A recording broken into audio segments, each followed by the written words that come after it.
জামাত এনসিপির নিয়োগ করা বাংলাদেশ ব্যাংকের গভর্নরকে বাদ দেওয়াতে খুব মন খারাপ করেছে জামাত এনসিপি। এমনকি জামাতের সর্বোচ্চ পর্যায়, এনসিপির সর্বোচ্চ পর্যায় থেকে প্রতিক্রিয়া জানাচ্ছে।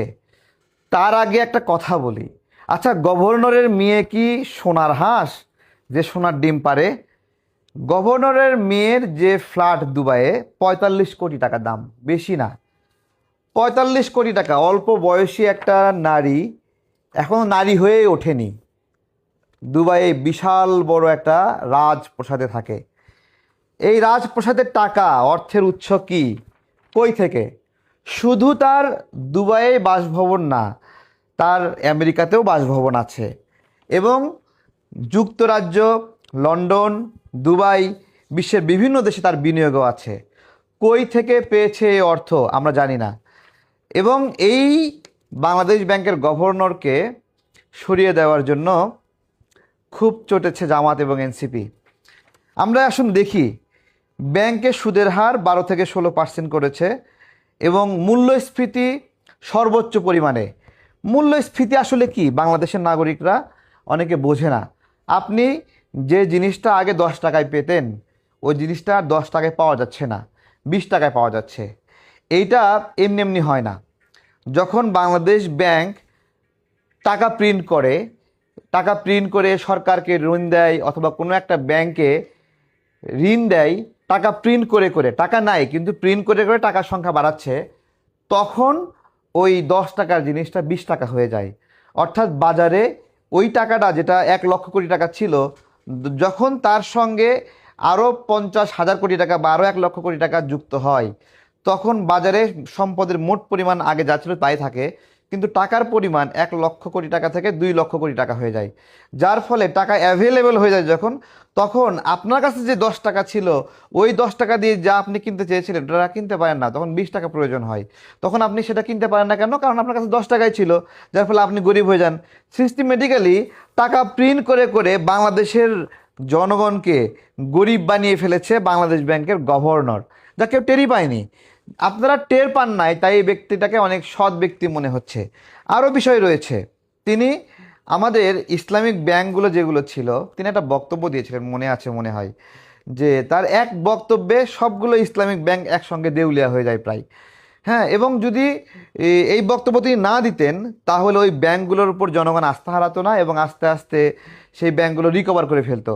কিন্তু উনি এমন একটা কাজ করলেন যে সবগুলো ব্যাংক একসাথে কলাপস করে ফেললো, যে এই ব্যাংকগুলো আর চলবে না। বাস্তবে কিন্তু ওই ব্যাংকগুলোকে ঠিকই টাকা পয়সা প্রিন্ট করে দেওয়া লাগলো। বাংলাদেশে কোনো ব্যাংকই এরকম হয়ে যায়নি যে সেই ব্যাংক দেউলিয়া হয়ে গিয়ে তার টাকা আর জনগণ পেল না। বাংলাদেশ ব্যাংক এবং আপনার হলো সরকার যে কোনোভাবে হোক এটা অ্যাডজাস্ট করে। তাহলে যেটা আপনি অ্যাডজাস্ট করবেন, তাহলে সেই ব্যাংকে আগে থাকে ঝুঁকির মধ্যে ফেলে, ঝুঁকি তালিকায় দিয়ে আপনি তাদেরকে কেন দেউলিয়া অবস্থা নিয়ে গেলেন? আপনার তো এটা উপায় যে আপনি তাকে টাকা প্রিন্ট করে দিবেন, অর্থাৎ একই সাথে টাকা প্রিন্ট করেও দিল, আবার ওই ব্যাংকগুলোকে দেউলিয়াতের অবস্থাতেও ফেলে দিল। এগুলো হলো তার দক্ষতা। জামাত এবং এনসিপির নিয়োগ করা আমাদের এই বাংলাদেশ ব্যাংকের গভর্নর মনসুর সাহেব, তিনি 14 মাসে বেশি না 100 দিন সফর করেছেন। এগুলোও বিষয় না। প্রিয় বন্ধুরা, বাংলাদেশে নতুন সরকার এসেছে।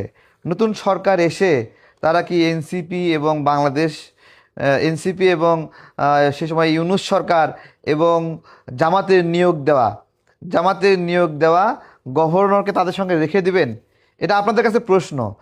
খুব সুন্দর করে মনে করেন, এই গভর্নর বলেছিল 3 মাসের মধ্যে, 3 মাসের মধ্যে লুট করা অর্থ, সরি লুট করা না বলে বলি, বিদেশে পাচার হওয়া অর্থ তিনি ফিরিয়ে নিয়ে আসবেন, 3 মাসের মধ্যে নিয়ে আসবেন। সে কত মাস সময় পেয়েছে? 1 বছরের বেশি, 18 মাস সময়। যেটুকু সময় পাইছে সেটা 3 মাস নাকি? ফিরিয়ে আনতে পারছে? এই গাধাকে আরও 5 বছর সময় দিলেও ফিরিয়ে আনতে পারতো না। কেন পারতো না? তার একটা আমি দৃষ্টান্ত দিচ্ছি। একটা সংগঠন আছে বিআইএফইউ। বিআইএফইউ কি করে? যে সকল অ্যাকাউন্ট ফ্রিজ করা হয় দুদকের পরামর্শে, সরকারের পরামর্শে, অথবা দুর্নীতির অভিযোগে অথবা কোনো অপরাধের অভিযোগে আদালত থেকে ফ্রিজ করা হয়, সেই ফ্রিজ করা অর্থগুলোর এবং সেই ফ্রিজ করা অ্যাকাউন্টগুলো তত্ত্বাবধান করে বিআইএফইউ। এই বিআইএফইউ এর তথ্য বাংলাদেশ ব্যাংকের গভর্নর সে নিতে পারে না আলাদাভাবে। এবং তার দপ্তর, তার সেক্রেটারি, সচিব এটা নিতে পারে না। তো এই বিআইএফইউ এর তথ্যগুলো বাংলাদেশ ব্যাংকের গভর্নর নিয়মিতভাবে তিনি নিতেন এবং এই তথ্যটা হস্তান্তর করতেন তার স্ত্রী এবং তার যে সেক্রেটারি তার কাছে। এরপরে তার স্ত্রী এবং সেক্রেটারি দুইজন সমন্বয় করে এই ফ্রিজ করা অ্যাকাউন্টগুলো আনফ্রিজ করতো এবং একটা নির্দিষ্ট হারে কমিশন নিত। এরপরে সেই অ্যাকাউন্ট থেকে সমস্ত টাকা বের হয়ে যেত। এই যে আমরা শুধু শুনি যে এই তত্ত্বাবধায়ক সরকারের সময়ে, অন্তর্বর্তীকালীন সরকারের সময়েও বিপুল পরিমাণ অর্থ পাচার হয়েছে, যেটা খুব অ্যালার্মিং। আপনারা শুনেছেন না? এই এই এই পাচার হওয়া অর্থগুলো এই গভর্নরের হাত দিয়ে না হলে কার হাত দিয়ে হয়েছে? কারণ অ্যাকাউন্টগুলো তো ফ্রিজ করা ছিল। ফ্রিজ করা অ্যাকাউন্টের অর্থ বাইরে যাবে কিভাবে? গভর্নরের বউ এই যে দেখেন দেখেন ৪৫ কোটি টাকার একটি বিলাসবহুল ফ্ল্যাট কিনেছে দুবাই, ঠিক আছে, তার মেয়েকে কিনে দিয়েছে। টাকা কি গাছে ধরে? এই ফেরেস্তা হলো জামাতি ফেরেস্তা। জামাতি ফেরেস্তারা এমনভাবে লুটপাট করবে মানুষ যেন টের না পায়। এবং আটার গামলা থেকে চুল টেনে বের করলে যেরকম আটা টের পায় না, তেমনি জামাত এমন সিস্টেমে টাকা বের করবে ব্যাংক থেকে, জনগণ কোনোদিন টের পায় না। যাক, ছোট করে একটু আমলনামা দেখালাম বাংলাদেশ